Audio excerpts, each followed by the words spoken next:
Kid Lykos, welcome to the Grapple Theory podcast. An absolute pleasure to have you here. Yeah, well, let's talk about your last sort of like 12 months in wrestling, because that's how we normally get started on the pod, because I like to sort of like, get context to how the year has been for people. I'd say, as a fan looking on, the last 12 months, and probably like obviously a bit longer coming out of lockdown back into wrestling, have been very successful for yourself. Yes and no, I would say maybe. Like I think output wise, I'm putting out my best work, and I think the same of myself and Lykos II teaming together. I think we're wrestling at our very best. Like, so if people were fans of the things I was doing in years gone by, they should be more so fans of the work that's coming out now. Because believe me, I look back on some of the stuff I did back then, and it's shocking in comparison. I think. At least skill-wise, but success-wise, I think on and off, maybe. Like, going back to Japan's a big success for me, because that was something that obviously I was scheduled to do. I was meant to go to DDT for 6 weeks with Chris when we initially had the tour, and obviously I couldn't go because of injury, and then to finally get back to that was a big, a crowning glory moment for me a little bit, because it was nice vindication that I could still do this properly. But then I think compared to previous years, we've even in the realms of titles, we've not held anything really. We've been the Swiss Army knife, I'd say, of the tag team scene in the UK, and that we fit every role necessary, but we haven't been. I guess we haven't been the knife is the only thing we haven't been really.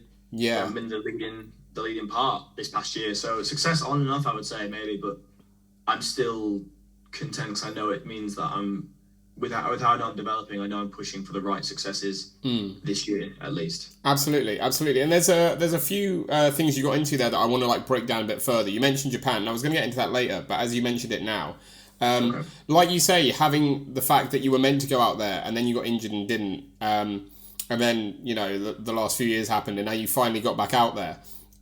Like you said, you almost alluded to, but like, did it feel like a sort of like a full circle moment for you wrestling wise, career wise? For sure, because that loss of like the initial 6-week tour was heartbreaking, and that's something that you'll see even now. Like when foreigners go to DDT, especially, the tours are quite short. Kip Sabian was just there for 2 weeks, and Callisto there for 2 weeks. And before that, even Cara Noir being there for 2.5 weeks. For us to be offered that 6 weeks initially was incredible. Obviously, Chris getting to go and do that was a really happy moment for me, but still up there with also like a sad moment, because obviously I couldn't go and do it as well. So coming back to it was, it felt like I'd gone full circle. It felt like I'd regained momentum that had gone not only from my career, just from injury, but gone from wrestling in general after the lockdown period and everything. So it was a real nice moment for me. Yeah, for sure. And like with Chris being out there and stuff, like I imagine that's the sort of thing where obviously like you say, you're happy for him, but also I imagine it's sort of like I want to be out there with him, like makes you almost like hungrier for it, I imagine. I felt like I had to work harder, if anything, because before we got the opportunity because we were seen by President Takagi and Konosuke Takeshita at the Korakuen show we did in 2019, where myself and Chris wrestled Satomura and Tozawa. So we were seen there, and the gap was bridged from that. So I wasn't even aware that people were paying attention. So when Chris, of all people, was the one who gave me the call, and he was like, Takeshita wants to book you for his anniversary, I said I'd contact you and see if you were up for it. And of course, I jumped at the opportunity, but I was surprised Takeshita even was aware of what I was putting out in that period of time. So it felt like I'd worked hard, and that felt like justification of the work I'd put in that time period. Yeah, because it's funny you mentioned that, because we've had a few people on there on the podcast who have talked about, and not necessarily just Japan, but in other places where like they've gone to have matches, and there'll be people that they know, and they like shocked that they recognise them and know their work. And obviously, like, as a British wrestling fan, like, I know you guys, like, really well, like you and Lykos II, and, like, the work you put out, and you're fantastic. But is it, like, almost like a like what the fuck moment when like someone who like you idolize and you admire and you want to sort of like work with for so long is like, oh yeah, I know who they are, like I know their work. It depends on the person. Like Takeshita was funny because obviously I met Takeshita when I was retired because he came over and did Schadenfreude and Friends. So all he knew of me, as far as I was aware, was that I was a promoter at best. So that's what surprised me in that situation. I have had the moments where a wrestler I have enjoyed when I was growing up has gone, oh, I looked up this and this, and I saw this. But it's for me, it's more of a heartwarming thing. It's something that I would do as well. Like if I'm wrestling someone who I don't know, I'll make sure at least a couple of days before I'll go out my way to find footage of theirs and observe what they do, observe how they wrestle. And I think it's more of a respect thing. So I think if someone does it to me, I feel respected by them, which is, I think, a really important commodity in wrestling and a really important thing to have or feel. And it's just a bonus if it's someone you look up to. Yeah, I was going to say that like respect element is a hugely important part, I think, like in terms of, again, like not undervaluing anyone, like really taking that time to respect whoever you're facing like week in, week out by paying attention to what they're doing so you know what to expect when you're in the ring with them. Yeah, for sure. It's super important. Like, my easiest example was when I was in Super Strong Style last year. My opening round contest was against Maggot, and I had never heard of Maggot, never seen him, never done. So I went out my way to find footage of WXW, to find other footage of his matches. He was in the 4-way at Progress maybe a month or two prior. I made sure to look for that as well, and I was thoroughly entertained by what he did. So it's always a fun thing when you find out you're wrestling someone and then you go out of your way to find their footage and you think, oh, they're actually entertaining, or they're quite capable at this work. It makes for an interesting contest always. For sure. You mentioned earlier, Schadenfreude, and I want to like get onto that and the work and like how it sort of evolved into like what is now modern Nomad, because it felt like a very, watching it as a fan, it felt like that very sort of like natural evolution for you guys from that into modern Nomad. Did it feel like that, setting modern Nomad up? Did it feel like, oh, we're just like evolving what was there before? Yes and no. I feel like the way Schadenfreude was ran and the way Nomad runs is very different. I think when Schadenfreude ran, we all had like certain roles that we fit. Like myself and Chris would do the majority of the promotion aspect. Davis was incredibly important with graphics and the art. Like the art side of things was so important, like for our branding, like as far as t-shirt designs for the shows or like the podcast graphics. He was killing himself doing like crazy drawings for us. It was always loads of fun. And then Kyle's role was having the banger matches because he was the youngest and did the least as far as the promotion, but was the hardest worker on the show day. Like that couldn't be denied. So everyone had a role that they filled in a different capacity. Whereas like now it's myself, LK Messinger, and our friend Kyle, who has had a hand in Attack and all sorts of promotions. And we all have roles again, but it's very different. And I think the progression from the two was different as well, because we only started Nomad because Attack was gone, Schadenfreude was gone, and two mainstays of British wrestling and the underground scene, like where the most successful wrestlers have come from. Like Pete Dunne's the example. Like he cut his teeth in Kate's Community Centre wrestling other wrestlers of that standard, like when people wouldn't book wrestlers like Pete or Mark. So to see Kate's go and to see the Frog and Bucket at the time go would have been terrible. So we were like, well, we can't lose this, and we can't lose what the scene could have. So let's start running those shows. And then obviously we kept TNG as the style of wrestling show that it is. We ran Cardiff venues in a more Attack pro wrestling style. And it progressed naturally from that, I think, more than anything. Just trying to not keep the magic alive, but keep something where both the wrestlers and the fans can feel at home like they used to. Yeah, because I was gonna say, because we had like a few like sort of like we have a few like volunteer reviewers who will review shows for us, and there was someone, I can't remember who it was, one of our reviewers went to a TNG show and then went to one of your Cardiff shows, and he was like it's both modern Nomad, but they felt like very different shows. Yeah. And like you getting into how like you wanted the attack format into those Cardiff shows makes me think just like I assume like that was like an intentional thing to sort of like mix it up so different areas are sort of like you say honouring the places that had gone before in those locales. Yeah, so it's why the branding's different. So Modern Nomad runs essentially as like a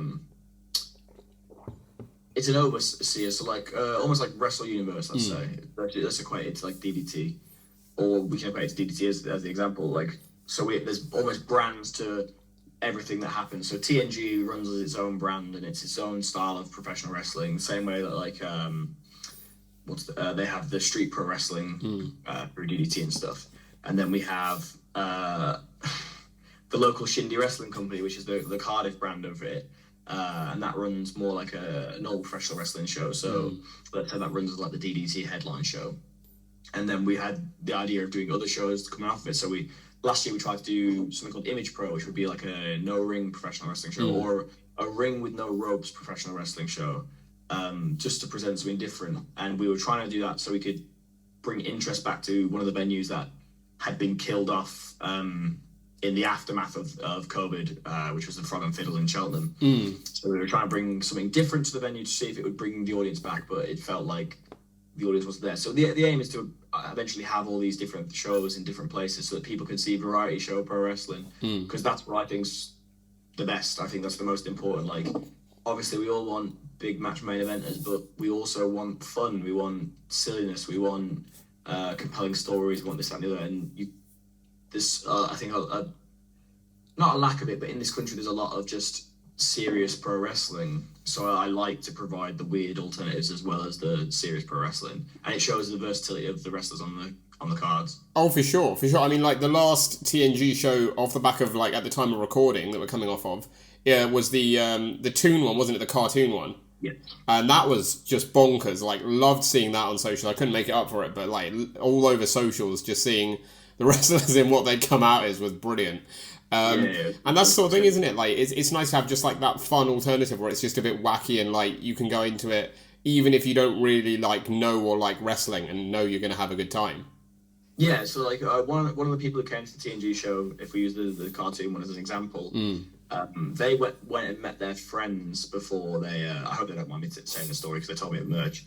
But they went and met their friends beforehand just to have a drink or whatever, and their friends were like, "Oh, what are you doing tonight?" And they were like, "I'm going to the wrestling show," and they weren't really bothered. And then they were like, "No, let me explain what it is." And they explained it, and then the friends came to the wrestling show. Oh, and awesome! Their first wrestling show was the cartoon one, and obviously it's not a normal professional wrestling show, and that's what intrigued them, and that's what kept them there for the whole night. And we had a few random stragglers come in from the pub attached to the venue who were just students. Yeah. Who were there on the night. And like, I think that's harder to happen at a normal wrestling show than it is for the type of variety that TNG especially puts on. For sure. And like, that's the thing, isn't it? Like, because I know that like my partner's not huge into wrestling, but she loves like the comedy wrestling, the gimmick wrestling, something that's like fun and exciting and weird. So like, we used to live in Brighton, and so like the first taste of wrestling I took her to was Riptide. Oh, and she was like, "Oh, that's great," because it's just really weird. Like, they'd put on banging matches as well. Like, don't get me wrong, but like there'd always be something like wacky or wild on the show that like a casual fan would be like, "Oh, this is brilliant." Yeah, and that's why I think balance is needed across all shows. And I think the more you can provide that, the better I think your draw can be as far as an audience. Because obviously we have diehard wrestling fans, but if you can get the diehard wrestling fans to bring their mate that doesn't like wrestling and they enjoy the show, that's when stuff goes well for everyone, I think. For sure. And we're still a little away from it at the time of recording, but we can give a quick plug to your next TNG show, which is coming up in June. 99, isn't it? It's another like sort of throwback show. Is there going to be like more costumes, more variety on that one? Yes, June 6th, TNG 99. We'd had a few different fans request various versions of like WWF tribute shows, like the old 2000s Brit Rest scene, and we weren't keen on that necessarily. But then we were keen on seeing wrestlers replicate things they really responded to or enjoyed, because that's when they get the best stuff. So like for the cartoon show, we booked cartoons, and then when which wrestlers either like these things or would be good in these things. So like Psyduck's a great example because Luke Jacobs isn't that big into Pokemon, but he likes Psyduck. And he was one of the stars like of that show because he committed and played the role so perfectly. I asked Leon Slater was someone I asked who he wanted to be and was initially meant to play Ben 10 because he wanted to be Ben 10. But then because of issues with wrestlers, injuries and so on and so forth, like Leon got bumped to the main event because he's obviously capable of wrestling, so he can always fill the role. So there's many options on the cards for that. And then the same for this, like we put together a card based on, or we have put together a card based on what we would like to see or what we would have liked to have seen then. I can't comment too drastically because I'd have been 2 and the show would have happened, but the guys who I book with, obviously they're more ready to book that show. And then we thought of what wrestlers would play which role well, or what wrestlers really like a certain role. And that's how it's all come together. So it'd be good fun to see how it goes. For sure. So who was your favorite? What was your favorite costume from the Toonsday one? From the Toonsday one,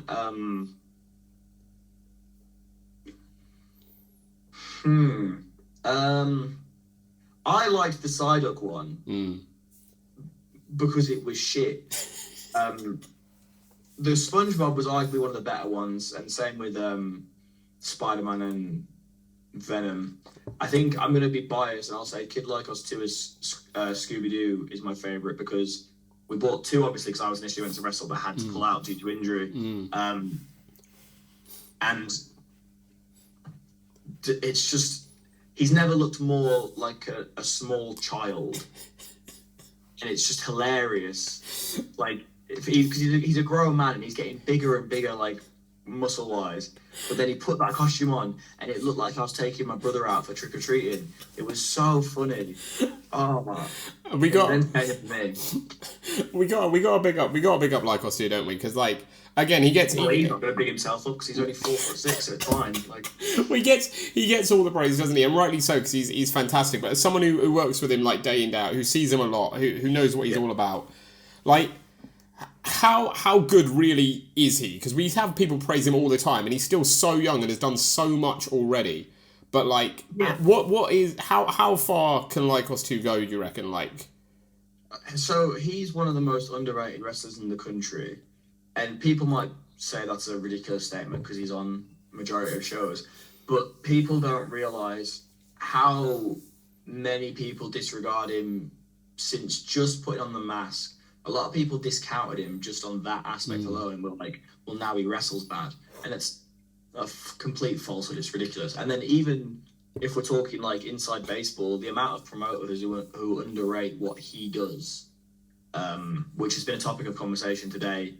So he's not as bothered, but I was really bothered by something I saw today where I think misplaced irregardless, the point being, Kid Lykos II is exceptional, and I think people should take more opportunities on him, regardless of me. Like, obviously, we get booked a lot as a tag team, but he's a fantastic singles wrestler. He's a fantastic talent. He is a great mind for it at such a young age, which is something people used to say about me. And now I'm 26. I'm actually weirdly one of the older ones, which sounds odd at 26.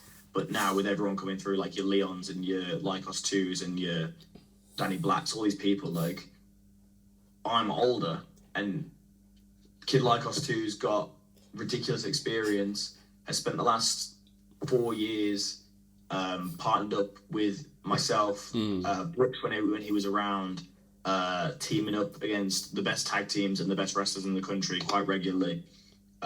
We're traveling together all the time, we're picking each other's brains. Like, his mind for it is great, his wrestling is great, his skill level is great. He's getting bigger size-wise, which is always the detractor. When people want to make up something to detract from him, they're always like, well, he's small. Well, he can't help his height, sure, but he's definitely packing on the muscle, so you can't complain about that because he's clearly putting the work in. He's a top-tier talent that just needs the opportunity to be a top-tier talent. Yeah, absolutely. And it's interesting you say that, like, because something you said there really made me think of it, like, because I think it's very apt for you guys both together. And I thought it was very apt in CCK with you and Brooks as well. Because I think that there are a lot of people who will, like you say, almost with the bookings, like they're like package you together because it's like, oh, you're a tag team. Do you feel like, and not in a bad way, because obviously you guys work great together and you and Chris work great together as well, but do you think sometimes a wrestler's, and you know, in your case specifically to you, but in general, a wrestler's solo work can go unappreciated because they're always seen as part of a specific tag team? Yeah, I think the idea of a person does sometimes negate their actual presentation. So like, if I use an example from me and Chris were obviously teaming everywhere, getting loads of work because we were something fresh on the tag team scene that hadn't been seen before and put on these crazy matches. But certain people didn't see, the same way that people that see stuff in Lykos II now didn't see anything in me. Oh, sorry, my notifications come up. So they didn't see anything in me. And that resulted in Chris getting work with alternative partners or this, that, and the other. And there was one weekend where Attack was running a double header, and Chris couldn't do day 2 because he was off doing something else. And I had a singles match with Mark Andrews.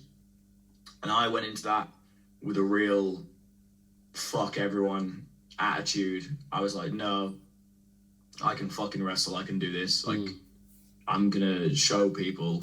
And even if the footage isn't seen, because the footage in the end of that match didn't come out because Mark had just signed, and there was the refusal to show signed talent on demand services. So even that didn't come out. But the live crowd, all they spoke about after that show was mine and Mark's match because we went out there and killed it. And that, I think, although that was Attack and it didn't get seen as much because of it not being on the footage, that's what I'm saying about Lykos II. He needs that moment where there's like a no, fuck you, I am sick of this job type of deal. And I think it's coming. Just we'll see when. For sure. Hopefully as well. Hopefully. And I loved how you talked about, like, again, just making it like it making you feel old, because again, as a fan who is like, you know, 28 years old, I watch these guys in the ring. I'm like, I watch you in the ring, and I'm like, how the fuck do you do what you do? So like, to see guys even younger than you doing it, I'm like, Jesus Christ. But like, it's funny that you say it, just because like we've had so many people come on who are like Leon Slater and Lykos II and like Danny Black and Joe Lando. Basically, like they just make you feel old. Like the things they can do, the way they can do it, you can't help but think of your age when you watch them. Oh, Joe Lando's the worst one for me, because Joe Lando's favourite wrestler was me prior to wearing a mask. And that's embarrassing. Like, how old am I? How dare he make such a statement? So it's a horrible one when he's around in that sense, because I feel so old. Yeah. But it is what it is. No, it's brilliant. And we mentioned TNG and Modern Nomad before, and that brings us nicely onto like the first little fun feature that we've got here on the pod, and it's called Dishing the Dirt. And as someone who works obviously very closely with Modern Nomad, I'm gonna sort of make it Modern Nomad TNG specific.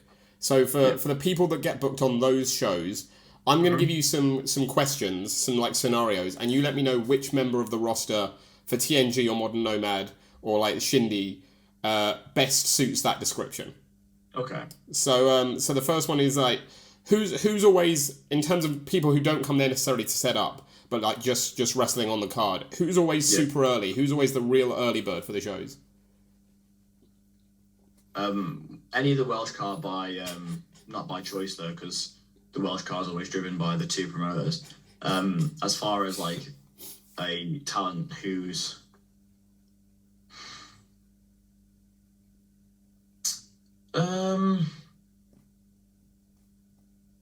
that's a hard one, because everyone kind of arrives at a good time. Like it's always the Welsh cars arriving first alongside my car, which is usually from Birmingham. So I usually have the West Midlands wrestlers. So it's whoever travels with you guys. Maybe Kurt and Harry and Liam Judd when they come down from Portsmouth. Oh, that's good. Leaving from Portsmouth. It's nice to it's nice to know they're punctual. Yeah. No, I get that. That's cool. The next one, if I'm honest, a lot of these questions aren't really dirt. They're all quite nice, but there are a couple in here that I think could get you heat depending on who you say. And this is one of them. It's probably the Reese if it's one that can get heat, and it's probably valid, so it's fine. Well, this is one of them. And to be honest, it might have a lot to do with who you travel with and when. But it's, who has the worst music taste?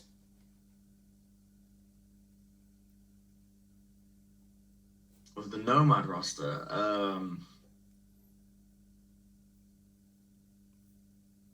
If you think of someone outside the roster who who just from somewhere else, who just wrestles somewhere else, who you think particularly has bad music taste, feel free to call them out. It's hard because I used to be lackluster and let anyone, like, if someone wants to jump on the aux, feel free. Whereas in more recent months, because I switched from a different car, it's Bluetooth, it's hassle to put it out, so I've just kept it on my playlist, and I'll let anyone, if they want to put a playlist on through mine, go ahead and do it. I'll say Derice, but it's not because he has bad music taste. Derice has good music taste. It's because he listens to the same thing all the time. Right. Like he has his light songs, and he only listens to that. Like, it's very rare he switches out from them. So you hear the same songs over and over again. You're never surprised with Derice's travel. Whereas I try and, like, if I'm driving a car, and you can ask Lykos II or anyone who's been in the car with me, I'll put variety through. Nice. Because I think it's fun. Again, variety I think is fun. Always. Yeah, always. Yeah, like you say, like Derice, not necessarily bad music taste, just very shallow pool to choose from. Yeah, and he has fucking thousands of liked songs, but because I'll do drives to Newcastle with him, you'll go through that playlist twice, and it's just fucking hell, just put something else on. Love it. Who's the biggest comedian in the locker room? Who makes you laugh the most? Maloney, easily. That's really easy. If we're talking outside of, like, my wife, Maloney, we're looking at Charles Crowley's funny. Lykos II is really funny when you've got a beer in him. He loves a drink after a show. Nice. Who else is who's a surprise? Oh, Millie. Not a surprise. Millie's really funny. That's not a surprise at all. It's been really nice since she's come back from being signed, being on car trips with her, because you'll have the car howling, and she'll be saying the most outrageous. She's just very funny, and she's also very good because in the Midlands car, it's usually myself, Maloney, Millie, and Derice. And that's three people who can very easily take the mick out of Derice. And it's very fun every time. Does he get annoyed at it? Does he get, like, really wound up? Depends on the day. Some days he takes it well, and some days he snaps back, and it's a lot of fun either way. Love it. The next one is who takes the longest to get ready? Derice, sometimes. There was there's a joke that me and Maloney have from a North trip where we both were ready to leave for like an hour and a half, and he was still getting ready, and the show had been done for like 2 hours now. It was ridiculous. So and it's a long enough drive back. Yeah, it's a long enough drive back as it is. Yeah, Derice is an example for sure. Brilliant. Oh, Derice, gotta get quicker at it. Gotta get quicker. Depending on the show, I feel like I know what you might say for this, but again, it depends on the show. It's who brings the best food or, like, snacks. Like, if anyone brings their, like, pre-meal or, like, just general snacks, like, who brings the best food? Depends show to show again. Like, it depends where people have stopped. So, like, Lykos II will sometimes bring some good stuff. Maloney and me will stop at, like, weird places and pick up weird snacks a lot.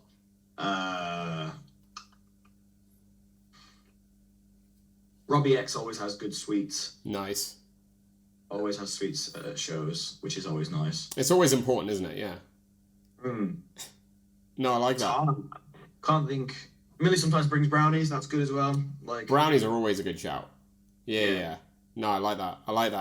The next one is again like the music one. It's the only other one that I think would actually get you real heat, depending on who you say. But we're talking, like, outside the ring now. You've like, this is on the way home or something. You know, this isn't in the ring. This is who has the worst dress sense.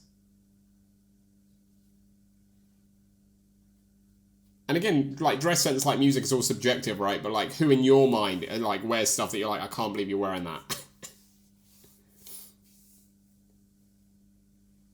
Crowley sometimes, but it works for Crowley, but it is baffling, the choices made. Ethan Allen, a lot of the time. Flash Morgan Webster, occasionally will pop out a hooner of an outfit. It varies, man. It really does vary. No, that's fair. That's fair. What makes Ethan so? I'm intrigued by Ethan. What you say, Ethan though? What's so bad about it? It's weird. And one time he showed up with shoes that were different sizes but the same shoe. Because he got a discount. It's just unacceptable behaviour. That is bizarre. That's very bizarre. I love that. I think you're justified in your opinion, if I'm honest. I think that's justified. On the nicer side, this is in the ring now, and we're talking a hypothetical world where one size fits all. You don't have your gear for a match for whatever reason, and you have to borrow someone's in the locker room. Whose would you borrow? Whose gear do you look at and you're like, I could pull that off? And you can't say Lykos II because it's too similar. Yeah, I was going to say, I can't rob his, but I have a story regarding Lykos II and borrowing gear. Okay. Who would I borrow? Who has good gear that I really enjoy wearing? Elijah has really well-made gear. I have borrowed Nico Angelo's knee pads and maybe even his boots one time.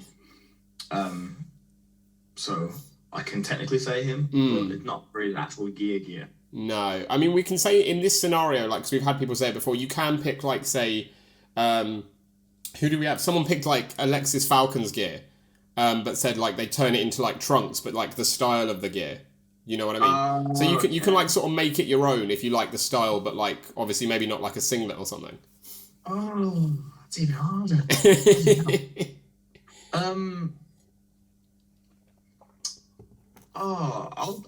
Can I say a past option, like a year gone by option?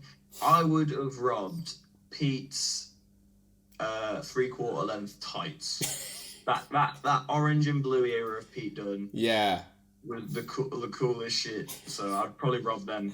I love that. We'll throw like a throwback photo. I'll put it up in the corner somewhere as we play this because that's a great shout. I think that'd be brilliant. The next one is, there's only a couple more, but the next one is who would throw the best party? Like, again, a hypothetical world where everyone in the locker room is throwing a party on the same night and they've all invited you, but you can only pick to go to one. Who's you picking? It'd be the Dan Darius or Millie, I'd imagine. Nice. Really. Yeah.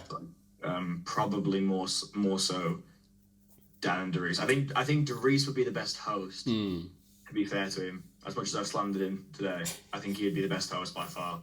But yeah, I think a collaborative effort from the three would be untouchable. No one in the country could beat that party. That would be an elite party. That's talking like that. Like you say, nothing could top that. Yeah, that's great. Yeah. We need that. If they're watching, get it happening. We need this. Sorry out, guys. And the final one, which I think is the most important one of all, is who would you want to have your back in the zombie apocalypse? Maloney probably, but I think we're all dead, so I don't think it matters. I hate zombie apocalypse bullshit because the amount of people who are like, I'd survive. It's like you wouldn't. It's the same way. There was a big debate a few months ago, maybe like 5-6 months ago now, if you could beat a kangaroo in a fight. And so many wrestlers were like, yeah, I could beat a kangaroo. It's like, you fucking can't. Stop it. You're lying to yourself and everyone else here. Why talk shite? It's because everyone's seen that video, haven't they, of like the man punching the kangaroo. Yeah, everyone says that. They're always like, well, he punches it stops. Yeah, because it's not there to scrap you properly. Like, I could punch a giraffe, but if it hit me with its fucking head, I'd be dead. If it kicked me, I'd be dead. But I can punch it once and it might get away with it. Yeah. You never know. Like, that guy has an extremely lucky video that's been seen by everyone, but a kangaroo would fuck you up. Oh, a kangaroo, one kick, like you say, you'd be gone. Like, yeah. Exactly. Yeah. People always as well, like, they'll be like, oh, but they're only like this big. It's like, no, they're like 6 foot. They're taller than I am in real life. Like, you're talking about a Joey, if anything, and maybe you could take a Joey, but I don't think you'd knock it out or anything. Yeah. Like, a kangaroo will fuck you up. Not a chance. And like you say, it is like that with zombies, isn't it? It's like, it's not, no one's going to survive. It's like, who can last the longest, isn't it? It's like, who survives the longest. And I can't be arsed. Like, what, am I just going to exist in constant, eternal fear and struggling to eat and stuff? I get sad if I don't have my snacks. I can't be arsed. Like, I'll just die. May as well. You just go headstrong into it. Would you die doing it nobly, though? Would you be saving someone else so they can live a little longer? Or would you just be like, nah, fuck it? Nah, I'd be fucking about, probably. I'd do something stupid for a laugh. Love it. Well, we've got another closing feature in a little bit to end this show.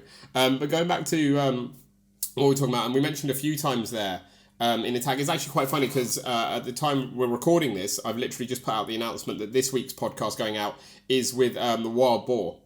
And obviously we were talking about you guys and about Attack and everything that went down in Attack. Because you mentioned Nico a little bit so far in the chat. But, you know, I imagine you and Nico aren't on very good terms anymore, right? Because, I mean, everything that happened at Attack is pretty wild. Yeah, it's one way of putting it. I think he made his own bed, really. I think we'd obviously been speaking a lot in the lead up to what happened, and he was quite frankly doing my nutting with his ideas of wrestling, or his ideas of like even Lykos Gym and how things were going. I think his success in his eyes is very motivated in his own bubble, and I think that's disrespectful to all the work myself and Lykos II had put in to him, let alone building the Lykos Gym brand itself. So at some point, you know, something's got to give, and obviously Wild Boar came with an opportunity. We took said opportunity, and I feel a lot better off for it. Obviously, like again, like he said, it's you know, it's just business, right? You're getting the title, and that's fine. Like, but what's next for you three now? Because obviously, you know, again, at the time of recording the last Attack show, Nico and Bolarama beat you. So where do you three go from here now? They pinned Lykos II, but I mean, like many wars have been fought where the little battles lost, but the bigger picture still goes, and I think that's still there. And the point being that Wild Boar still has the Attack Pro Wrestling title. The tag titles aren't a factor yet, so obviously we can't hold them just yet, but obviously that's things to come. I feel confident in what's next, because Wild Boar's, again, another most underrated wrestler. Like, there was a reason the day after they all got sacked, he was the first person called and the first one of them to wrestle an independent show. And he wrestled on Modern Nomad against Dan Maloney. And you know whose choice that was? Myself and Dan Maloney's, weirdly, because we're in the car thinking of options. And we were like, well, Boar's exceptional and never gets to show it. So Boar got welcomed back because of how he's always been. And he's a veteran of Attack, as myself. I've been there since 2013. He's been there since inception. And we are the top guys. Like obviously Flash Morgan is back. Mark Andrews is there, but the mindset that myself and Wild Boar have especially, and the work that we're putting out for Attack is brilliant. I think what we want to put forward for the future of Attack is brilliant, and I think Attack is quite lucky to have a champion like Wild Boar and a backup set of hands like Kid Lykos and Kid Lykos II. Absolutely. Couldn't have said it better. No, couldn't have said it better myself. Absolutely. And on Attack, just generally, because we mentioned the fact that obviously, like, you know, you sort of had the idea of the Shindy wrestling as Attack almost in its style, while Attack wasn't there. But how good is it to have Attack back now under the watchful eyes of Mandrews as well? Because it just, like, the buzz around that announcement was insane, and like from what I've seen, the atmosphere at those first few shows has just been incredible. Yeah, it's been amazing. It's felt like old Attack. Like, keeping the secret for the 2 months or so that I had to, that Attack was coming back, was real frustrating, because it's hard to keep a genuine secret in wrestling, and it means you have to keep a secret from your friends as well. So I had friends who were pissed that they didn't know that Attack was coming back and things of that nature. And but it's got to be done, and it was the atmosphere at the first show was incredible. The atmosphere at Prism for both nights was electric. The first night obviously is up on Defend on Demand now, and you should go out of your way to watch it, because there's an exceptional match from Connor Mills and Mark Haskins. Mills, again, another incredibly underrated professional wrestler in this country, should be main evented everywhere. He wrestles, if you like Ring of Honor 2005, 2006, and you don't like Connor Mills, you are insane, because he wrestles the style that everyone who came up watching wrestling at that time loved. He's fantastic. So go out your way to watch that match. Me and Lykos II obviously wrestled the Greedy Souls, and that was a really fun tag match. Like, one of our best ones with them. There is a Emerson Jane, Danny Luna match, which is fucking batshit. There's Attack's atmosphere those nights was incredible, both from the fans and from the roster. Everyone went out there with a point to prove, it felt like. And then the last show in Swansea was great fun, like a new venue for Attack, a new town, decent enough on the audience for a first time, and still a really special night for the roster, I feel. Yeah, which is brilliant. It's brilliant. It's great to see it back. And as someone who's now London-based, it's great to see the fact that you guys are going to be coming over with Riot Cabaret for that crossover show before Money in the Bank, which is going to be insane, I imagine. Yeah, I think it'd be quite fun. Yeah, I mean, looking forward to that one. Because Riot are ones as well, like, who are just coming through that seem to have that, basically, like, the vibe I get from it and the vibe everyone else says they get from it is, like, old-school Riptide. And, like, it really is that vibe from that sort of show. So, like, I'm really looking forward to seeing how those two styles mash. Well, I'm excited to see it in person because for me, observing, it's felt very TNG in its operation, or Schroeder and Friends in its operation, even down to the fact it was started running on Tuesdays. So I'm very intrigued by the concept and where it came from, who's involved, all this, that, and the other. And then I think they've put on some interesting stuff. So I'm very excited for the Attack and Riot collab. I'm very excited to see it all go down. For sure. And there's a few more things I want to get into before we get into our closing feature, because there's a lot that we could chat about. But it's one of them goes back to sort of when we were talking about like sort of singles runs and stuff. Because you have held a singles belt recently in the Resurgence Art House Championship. I want to ask, like, as someone who's held the belt, and I think the first person we've had on the podcast who has held the belt at the time they've come on, in terms of like you've had a chance with it, but no one else who has held it at the point that they'd been on the podcast. Okay, yeah. Right. But as someone who has held the belt, why is it so difficult to keep hold of? What is it about that title that no one can defend it? I think it's the multi-person aspect to it. That's the hardest part. And I think the preparation that goes into it's different to other championships. Like the only thing I can equate it to was how hard it was to keep hold of the Attack Pro Wrestling 24/7 championship, because there's a lot of unpreparable factors, if I can use that terminology, I guess. You just can't get ready for everything. I think the Resurgence title has that same aspect, which is what makes it so hard to keep. So good luck to Curtis. I don't think he'll have it for long. No. Are you potentially go back in for it though? If Riptide come a calling, if Resurgence come a calling, of course. But we'll see. And you mentioned that at the start. You mentioned it at the start. We'd love to see some more tag gold around yours and Lykos II's waist, because like you say, it has been too long, I think. Yeah, I think it's been too long for everything. I think, like I said, I think Lykos II is due a singles moment in some capacity soon. I think I'm at a level where I can prove myself singles. I just need the opportunity. So be that whatever company that may be, or if there's a tournament, or if there's anything that I can put myself into and show what I can do capably as a singles wrestler, I will do that. And I will go for broke in that. So, if you see me announced for anything like a special attraction singles match or a tournament or just an opportunity in single capacity, you can bet the house on that I'm going to go for broke in it. And then as far as tag team wrestling, I think we are still one of the best tag teams in the UK. And I think we can prove that again and again with our match work rate. And I think it is time we start changing things. So, there's obviously lots to look forward to. The British Wrestling tag calendar, like you've got the Sunshine Machine still have the tag belts in progress. You have the Great British Tag League for Revolution Pro.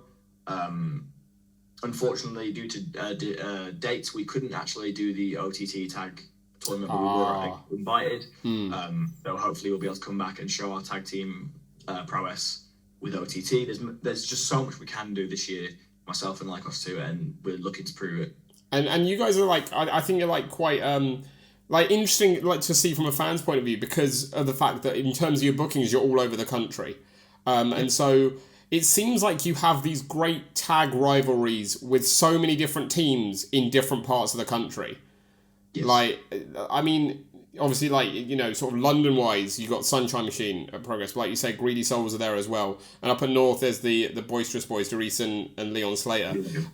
So, like, and again, like, when I think of, like, great tag rivalries, you guys always seem to be in there. Like, Young Guns as well was another great one. Like, I mean, like, do you have a favourite? Do you have a favourite, like, not necessarily team to come up against, but, like, a favourite rivalry that you've had tag-wise, where you're like, that was great. Like, that was a really good time.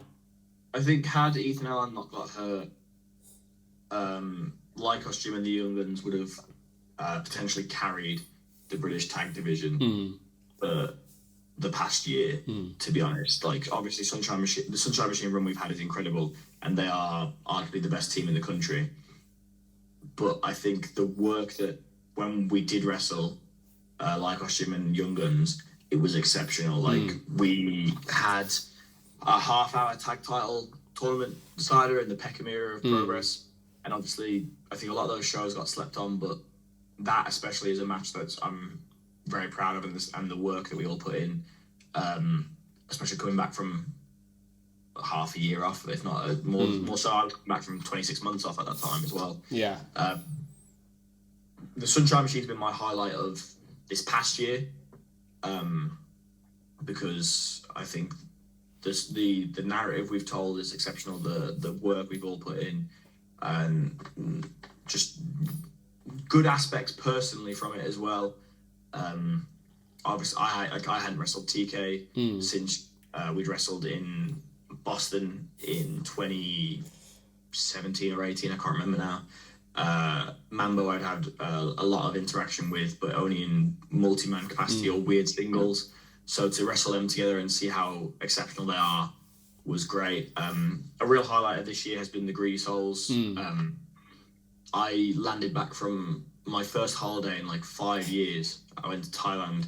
I landed in Heathrow. I drove the 4 hours and immediately got ready and got in the ring with the Greedy Souls. And we had a really fun tag. And then to follow it up 4 weeks later at Attack and have an even better one, it's been a real highlight. Because I'd known Danny since me and Danny debuted at Attack on the same show. We were part of a group called the Hope Spot Heroes, and we were kind of like the job squad almost. So I've known Danny since he was the same height but quite a bit skinnier. So it's nice to see the pressure from all of us. So those have been my highlights. Teams I want to wrestle more in the future. We wrestled CPF recently in Rev Pro, and that was fun. But I've only wrestled Joe and Danny, really. I've never really wrestled Newman, who again I've known since I was doing shit shows and he was there filming them. So I've never wrestled Newman.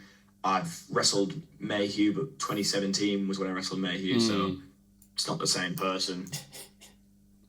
There's so many options, like so many people to wrestle, and there's so many rivalries still to have, which I think is fun. Yeah, and absolutely, like, the thing you mentioned there is, like, so many people, like you say, from like 2017, 18, like, although looks wise you might recognize, in the ring wise you just wouldn't recognize now, like your TKs and your Mambos and your Mills and your Mayhews, like, they're all so good. Like, I'm not the same as I was back then. In no way do I see.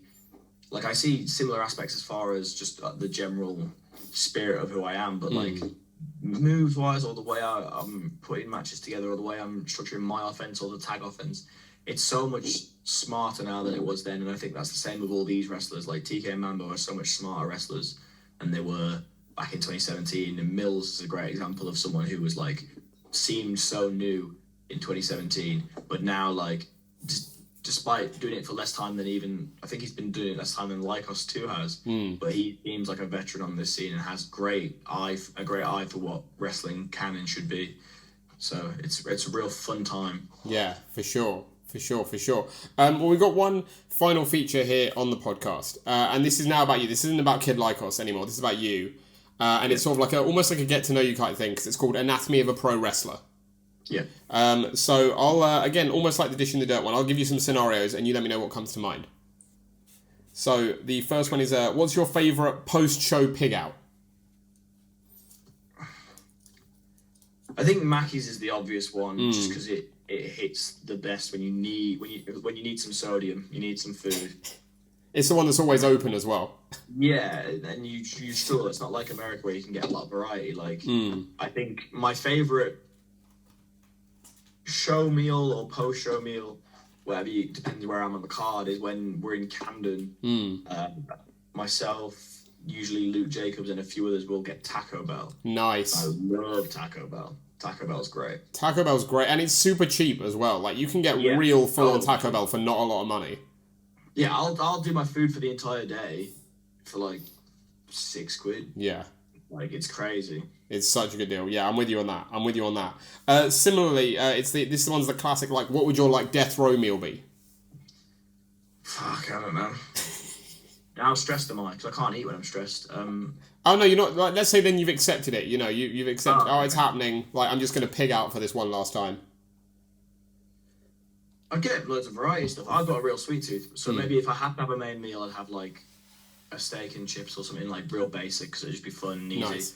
I'd get some Burger King chili cheese bites, because it's a tragedy that every other fast food gets rid of chili cheese bites, whereas you should just have them year round. Yeah. The best one. Yeah. And then I'd get a fucking ton of desserts, like warm brownies and ice cream and all sorts of bollocks. Like, nice. Just as much as I can, and then just loads of fizzy drink. Love it. Do you have a go-to, like, fizzy? Nah, I'm trying to be good. I like Lil. I like Lil. It's now Fanta. Yeah, it's bullshit, isn't it? Lilt was the elite, like... Yeah, it's just been rebranded and looks like shit now. But Lilt is always really good. Yeah. I do really like that. No, good shout. The next one is the song that gets me the most hyped. The most hype? Depends what I'm envisioning. Sometimes I'll convince, like...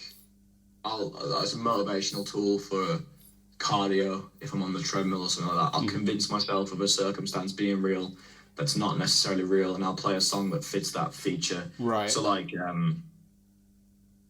again, prepare myself for something that's on coming up and yet to be announced. I've been, of all things, I'm not a big anime guy. Like, I like a couple, but I'm not a big anime guy. However, the opening to the first season of Attack on Titan and the way it builds, I've been playing that on the treadmill and convincing myself that all aspects of this thing to be announced is real. Like, I hate everyone involved, and I'm there to prove my point or whatever. And it's a very good motivational tool to make me run further.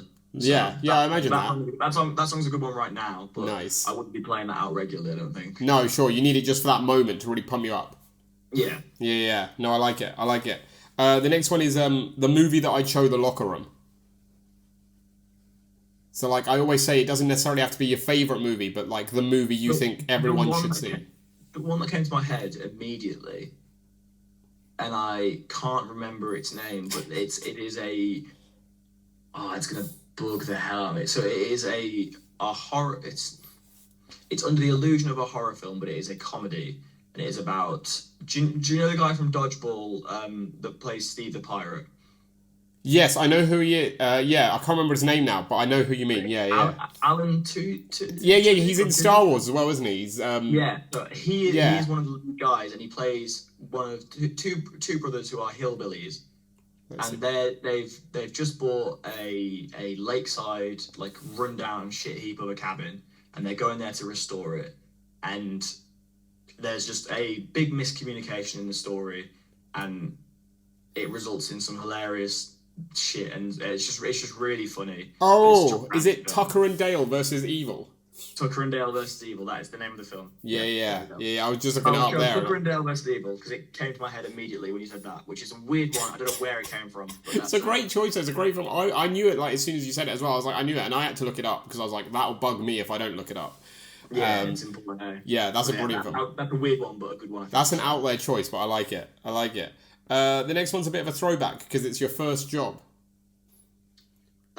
I didn't have a job outside of wrestling until lockdown. Wow. And I worked in a student accommodation just because there was no wrestling. Wow. But even when I was retired, I was making enough money in wrestling to have that as my living, so I was very fortunate. But obviously lockdown changes circumstances. and I worked in a student accommodation. That's fair. That's fair. Well, I think you're the first person on here who's had that question who said that their first job was wrestling. So that's really cool. Yeah, like big up for that. That's awesome. I moved from where I lived in the northwest to Leicester to go to uni so I could wrestle there, and then I wrestled full time immediately upon finishing uni. Love that. I love that. That's amazing. That's amazing. The next one is the only time we get like a little deep here because it's the your greatest fear.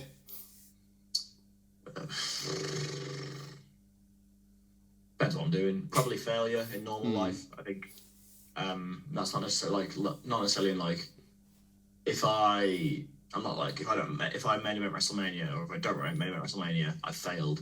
It's not like that. It's more a failure to do things that I think are important. Like if I'd never have gone back to Japan after I was meant to go, that would have been a failure to me. Yeah. But I've done that. So like obviously I have new goals with Japan, I have new goals with what I want to achieve there, but I can never say I've failed because I've done that. And I have goals outside of wrestling as well, like that if I fail at them I'd be upset about like so it's more about those things like personal growth for me, and failure would be one. I don't like heights though. Sure. No, I think that's a natural one, isn't it? I think that's a natural one. I don't like heights either. Scary as well, sure. Current could kill you. Well, I want to get onto that actually as a tangent, just away from these questions for a sec, because I'm just curious, because like you're someone who, as a fan, like you've given me so many highs and lows, like especially the last few years, because like you got injured and then you came back and then you seemed to get injured again like right away. And like seeing you come back was so heartwarming, and then it was so heartbreaking seeing you go again. As someone who's had that up and down career with injuries, especially like the long one, the almost like 2.5 year one. Months, yeah. Like in that scenario, because you talk about the failure, like would you have considered it a failure if you hadn't come back to wrestling, if you hadn't been able to come back to wrestling, or was that something you'd almost accepted at that point? Not until I was given the potential to come back. So obviously we weren't sure if I was going to be able to. Once the doctor was like, you could maybe wrestle again. If I hadn't come back then, that'd be a failure. Again, the same person from the story who brought their friends to TNG, they're a really fun person to have in your life, to be honest. Because they have these great little moments that stick out in your head now in these interviews. They put up a card from their first wrestling show when they moved to the UK. And my secret last match was on that show, and it was me, Chris, and inflatable Lykos versus El Phantasmo, Drew Parker, and the Invisible Man, and that's fucking shit.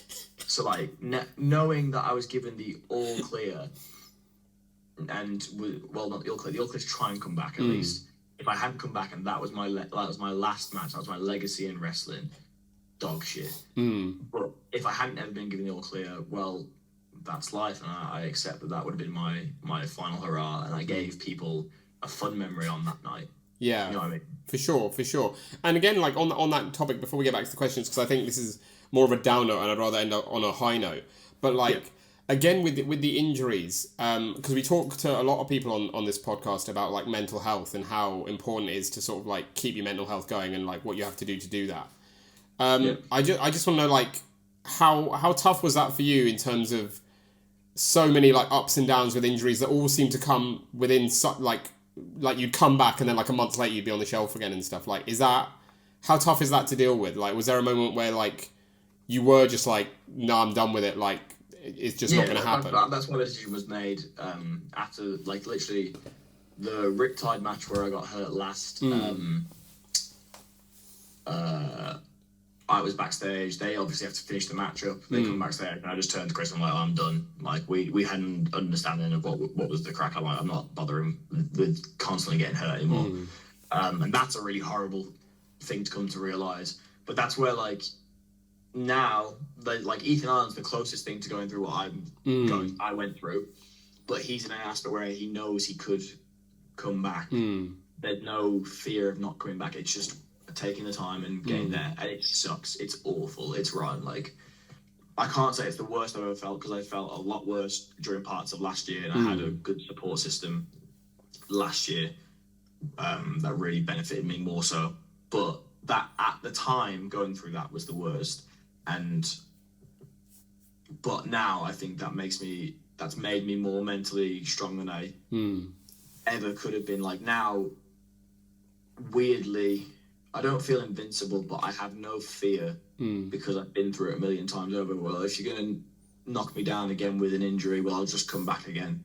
Because I've come back from 26 months out because my shoulder was possibly irreparable. Like if I'm going to get a little like tiny issue or even down to a slightly more severe one, like I'll just power through and come back. I'll get there because I can get there. I've done it before a million times over, and it's not going to stop me now that I have this motivation. Like I say, I'm going to put my all into these things going forward, and that's the same with injuries. Like I'll just push myself and keep going and show that I am one of the best in this country at what I do. No, and you are, and as a fan who's like followed you for so long, genuinely, it's great to see you back, and it's great to see you having overcome that. Because like again, as a fan, I was at a point where I was like, oh, he's probably not coming back, and that was heartbreaking. Like for me as a fan, so I can't imagine how that was for you. So it's great to have you back now, and it really seems like you're thriving. So like that's brilliant. That's brilliant. Back to like the lighter side of things with these questions. The next one is not as deep as the last one because it's just your favorite animal. Orangutan, I guess. That's a nice shout. Yeah. I like that. Is there any reason why or? They're like humans. There are like apes are our closest relative genetically, and watching our orangutans put things together is kind of like how toddlers put things together to an extent. They're smarter than toddlers, but the way their brain, you can see the brain turning and trying to figure out certain aspects, like be that using tools or like there's the best example I can use is years ago, maybe like 5-6 years ago at least, in that Secret Life of the Zoo show, which is based around Chester Zoo, which is the city that I'm from. An orangutan breaks into the human overlay over the orangutan enclosure. All right. And it's watching it work out things like the hose and all sorts and doors and all sorts of aspects in that thing. And that's really interesting, watching the brain put things together. They're such smart animals, and they're interesting. No, that is fascinating. I like that. That's a great answer because, like you say, like it's just like it's the beauty of it is the fact you can see the cogs working. You can see you can see them being like, okay, I know I can figure this out, and then them figuring it out. Yeah, for sure, 100%. I love that. The next one is it's the only wrestling one on this list. It's my favorite match stipulation. So, like, in this scenario, a singles match is a stipulation. It doesn't have to be anything wild, but it can be anything wild. It can be literally as simple or as wild as you want it to be. I love the Royal Rumble. That's what I used to really like watching. Like, I would go to sleep, like, probably, like, 4 nights a week watching the 2006 Royal Rumble that Mysterio wins. That is a great Rumble. I love the Royal Rumble match, and I love the pay-per-view as a whole, usually. Like, it's one show I can't miss every year. So I guess Royal Rumble is a good example. No, I'd be with you on that. Like, it used to be Survivor Series for me as well. Like, those were the two I'd always make sure I see. 5-on-5. That's... If I pick a more normal match or a less pay-per-view oriented match, I'll just say a tag match, because I think tag matches is my favourite form of wrestling because there's so many more moving parts, there's so many more narratives to be told, there's so many... It's 3D chess versus chess, and I just think it's far more interesting. Yeah. No, some great shots there. Great shots. Rumble love. Survivor Series has dipped off for me now, but I always make sure I catch the Rumble. The original, like when it was like brand split, ruthless aggression, 5-on-5 for me. Yeah, that's when I was discovering wrestling. That was always super interesting to me, watching SmackDown fight Raw and things like that. Those are always great. I've not enjoyed a Survivor Series match, I don't think, since I can't remember the year. But the Ziggler one, where Sting debuts. Oh, yeah, okay. I don't think I've enjoyed a Survivor Series match since then, because for me, that was the best Survivor Series match. Yeah, I get you. But, like, yeah, it's sort of like, for me, it was all downhill from there. But Rumbles are always great. A couple more. The next one's my favourite place in the world. Japan, Tokyo, probably. Nice. Yeah. I think if I'd spent more time in Osaka, probably Osaka, but Tokyo. Yeah, no, Tokyo is like awesome. I want to do Japan. I want to go to Osaka. Tokyo, I'm not as bothered by, but Rain Leverkusen's out there at the minute, and she's posting it on her Instagram. And every post, I'm like, fuck. Okay, now I want to be out there. Yeah, it's nice. I'm glad she's having such a good time. Oh, she's killing it, isn't she? On that attack, and she's both really nice and good in the ring. So it's a really good, nice thing to see her succeed already. Yeah. Boar said like it was. I think he said the last show she had a match with Emerson Jane. And he said it was like a sellout at the monitor backstage. So like everyone was there watching it. It was the only match of the whole weekend that had every single person watching. Because Emerson Jane's insane. Yeah. And Reigns already been doing it like a year and a half. Less than a year, I think. Yeah. Really good. So it's cool seeing them absolutely murder each other. Yeah. In a great wrestling match. So that was, it was a locker room sellout for a reason. They were fantastic. So more power to him. Emerson Jane should be everywhere. And I'm very happy for Reign doing so well in Japan. Yeah, Reign's getting out there. Emerson's the baffling one, isn't she? Because she'll wrestle like a few promotions. Like there's a few she's synonymous with. And like then you won't see her at others and you're like, why? Like I do think it purely just comes down to location, unfortunately, which is a shame. Because she's great. She's one of the best in the country, in the UK, let's say, because obviously it's multiple countries. Yeah. No, absolutely. Big up Emerson. And the final question on this list is your dream holiday destination. I don't know. I want to go to Vietnam. Nice. That'd be fun. Yeah. I did Thailand recently, so I can't say that, but that was beautiful. Yeah, you enjoy it? Yeah, it was the best, and it was well needed. I didn't realise how bad I needed it till I was there. Oh, that's the thing, isn't it? Because you said what, like first holiday in like 5 years? Yeah. That's mental. Yeah. Like, I imagine that's like a huge like moment. Like everything sort of unwinds. I didn't really think too much of it because I only went out to Thailand to meet my friend who's travelling out there, but like the break was very much appreciated and needed for myself, so I was glad I took it, to be honest. No, love that. Well, that brings us nicely towards the end of the podcast. We only have one sort of final closing segment here, and it's sort of nicked from, I don't know if you know it, the Diary of a CEO podcast. And I always make sure I give them a shout out. It's this guy, I can't remember his last name, it's this guy Stephen, he runs this like really, he was like an entrepreneur, and he like sold his business and now he's got loads of money and now he runs a podcast talking to famous people about stuff. I might have seen clips of it on TikTok. But like, yeah, he's really good. He's really good. The thing I stole from him is this closing segment where they always get the last guest to leave a question for the next guest, without knowing who it is. Now our last guest was Boar, but he didn't leave me a question because he couldn't think of one at the time, and I forgot to get back to him about a new one. So I'm going to ask you the one that was left for him as well. Okay. So this is quite a wild one, so I'm interested to know what you say based on what Boar said as well. So the question he was left is, if you could be any biscuit, what biscuit would you be and why? So I got asked this when I moved on from my student accommodation to manage a different student accommodation. That's the exact question. I was deputy manager at a different student accommodation, and in the interview they asked me this exact question. I can tell you the exact answer I gave them. There is a McVitie's biscuit, and I forget what it's called, and I still don't know what it's called, but it is... It's Reese of all people was the one who put me onto it. It's round.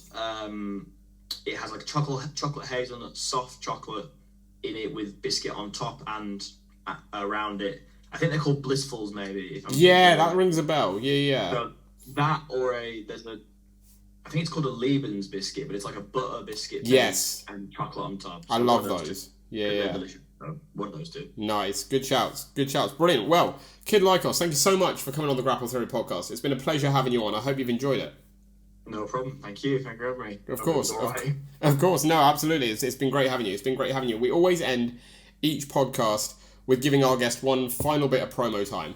So whether it's in London at somewhere like RevPro or Progress or Attack or in North, anywhere in the country, if Kid Lykos, either with Kid Lykos 2 or without, is wrestling, and someone sees you on a poster and wants to come and see you, why is Kid Lykos and why are Lykos Gym going to steal the show?